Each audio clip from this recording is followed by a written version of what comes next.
क्या अमेरिका और ईरान में जंग अब और घातक होगी?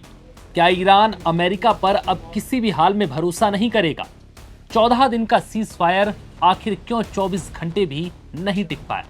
अमेरिका, इजराइल और ईरान में पिछले करीब 1 महीने से ज्यादा वक्त से चली जंग और फिर 40वें दिन हुआ सीज फायर एक बार फिर खतरे में है। ऐसा हम इसलिए कह रहे हैं क्योंकि इस समझौते के तहत ईरान और अमेरिका एक दूसरे के प्रस्तावों के कई बिंदुओं को मानने को राजी नहीं है। जहां ईरान ने अपने 10 सूत्रीय मांगों में लेबनान को भी शामिल किया है, यानी कि लेबनान पर हमला ना करने की बात कही है, लेकिन बावजूद इसके इजराइल ने सीज फायर वाले दिन ही लेबनान पर इतने भीषण हमले किए कि इसमें 250 से ज्यादा लोगों की मौत हुई। इजराइल का दावा है कि इस समझौते में लेबनान शामिल नहीं है, वहीं ईरान का दावा है कि उसकी मांगों की लिस्ट में लेबनान पर हमला ना किया जाने की बात भी शामिल है। हालांकि बाद में अमेरिकी उपराष्ट्रपति ने इस बात पर जवाब दिया और कहा कि ईरान को गलतफहमी है, इस समझौते में लेबनान शामिल नहीं है। वहीं अब इस बात से नाराज ईरान ने समझौते और सीजफायर को पूरी तरह से नकार दिया है। ईरान ने साफ कर दिया है कि अगर ऐसा है तो फिर ना तो जंग रुकेगी और ना ही अब कोई बात होगी, क्योंकि अमेरिका एक तरफ सीजफायर का दिखावा कर रहा है तो दूसरी तरफ इजराइल लेबनान में मिसाइलें बरसा रहा है। दरअसल लेबनान ईरान का सबसे शक्तिशाली सहयोगी है। जब ईरान और इजराइल में जंग छिड़ी थी तो लेबनान ने ईरान के पक्ष में खड़े होकर इजराइल पर कई ताबड़तोड़ हमले किए थे, जिससे इजराइल को भारी नुकसान पहुंचा था। वहीं अब इजराइल लेबनान में हिजबुल्लाह का वजूद मिटाने की कसम खा चुका है।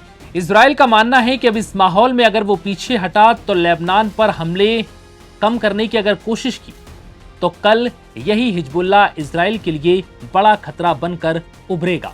वहीं लेबनान पर इजराइल के हमले के बाद ईरान ने अब किसी भी समझौते और सीजफायर को मानने से इनकार कर दिया। ईरान ने आरोप लगाया कि 24 घंटे के भीतर ही सीजफायर डील की 3 शर्तों को तोड़ दिया गया। ईरान न सिर्फ लेबनान पर इजरायली हमलों से नाराज है, बल्कि उसने अमेरिका पर भी गंभीर आरोप लगाए हैं। ईरान की संसद के अध्यक्ष मोहम्मद बागेर गालिबाफ ने कहा कि सीजफायर की 10 प्रमुख शर्तों में से 3 का उल्लंघन होने के बाद ना तो किसी सीजफायर का मतलब बचा है और ना ही अब किसी बातचीत का मतलब। सीजफायर के टूटने से नाराज ईरान ने स्ट्रेट ऑफ हॉर्मुज को फिर से बंद कर दिया।